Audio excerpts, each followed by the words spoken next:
जय श्री राम जी के। दोस्तों,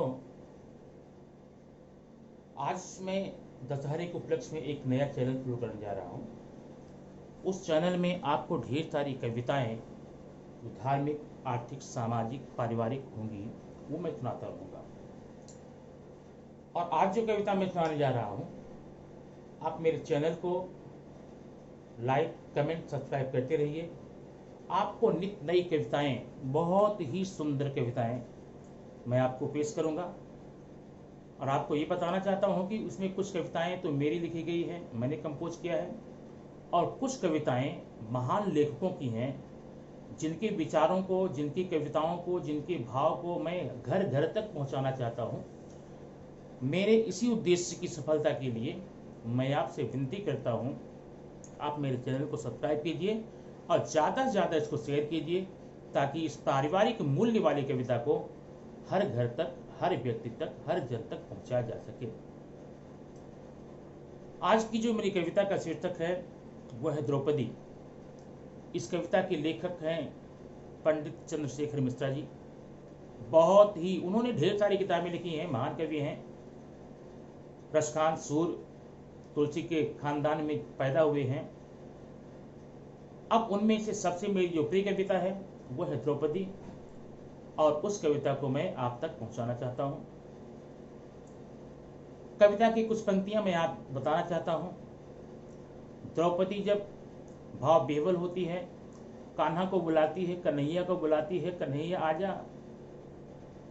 कान्हा देर करते हैं, बहन नाराज होती है, कहती भैया सुन ले, अगर आज तू मेरे बुलाने पे नहीं आया तो सुन ले मेरी बात।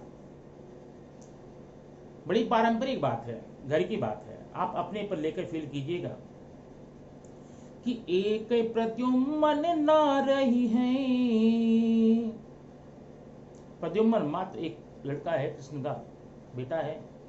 एक प्रद्युम्न ना रही है, अब हित बिटिया बेटवा बड़ हुई है। अब हित बिटिया बेटवा बड़ हुई है, और सौरी पोताव बदे हमका, तुहें भेज के भौजी जरूर बोलई है। वा दिन फेरी हम जाइब ना, और पुरख तोहार मनाई न पई है। भैया और तू गोड़वा पर बा हमरे, पर सौरी बिना पुतले रही जई। ये कितनी भाव वाली कविताएं हैं, भाव वाली पंक्तियां हैं। आप हर किसी को सुनना चाहिए, हर किसी को सुनना चाहिए। घर में, अपने भाई में, बहनों में ऐसी कविता है, इसमें परिवार के सारे रिश्ते, समाज के सारे रिश्ते, देश काल रीत की सारी बातें इस कविता में आपको मिल जाएंगी। बशर्ते सब्सक्राइब करते रहना। और अंत में जब एक कन्हैया आ जाते हैं, द्रौपदी जी को विश्वास हो जाता कि मेरा भैया आ गया है, खुश हो जाती है और कन्हैया से कहती है, भैया लल्ला तू बहुत अच्छा किया रे।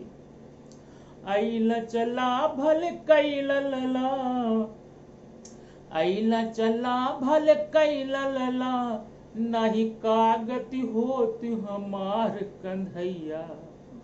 वायल ना रहला जबले, इन्हने जनलनि हम धानिक पैया। मैं बहुत खुश हूं भैया, मैं तुम्हें बहुत कुछ देना चाहती हूं। कि दूं क्या? देहूं का मैं तो ही हूं दुखिया बड़ी, अब जैसे कसाई के हाथ के गैया। कसाई के हाथ में गाय कौन जाती है? जिंदगी भर गाय के दूध का उपयोग करते हैं, बछड़े का उपयोग करते हैं, कृषि के कार्य में उपयोग करते हैं। जब बूढ़ी हो जाती, दूध देने लायक नहीं रह जाती है, तो कुछ लोग उसको कसाई के हाथ में दे देते हैं। वो कायदे से गोबर भी नहीं कर पाती, उपले बनेगा उसके। देहूं का मैं तो ही हूं दुखिया, जैसे कसाई के हाथ के गैया, लेकिन फिर भी दूंगी। और जांग में बाह में जोर बढ़ई, रन में बन में तू सुखी रह भैया। अखंड आशीर्वाद है बहन का। अब बहन का आशीर्वाद जिस भाई को हमेशा मिलता रहता है, उसे दुनिया की कोई शक्ति कभी पराजित नहीं कर सकती।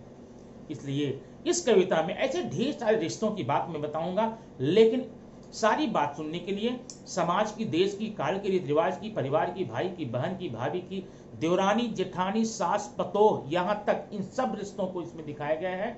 इनको अच्छे से देखने के लिए, समझने के लिए, जीवन में उतारने के लिए आपको इस चैनल को सब्सक्राइब करना होगा।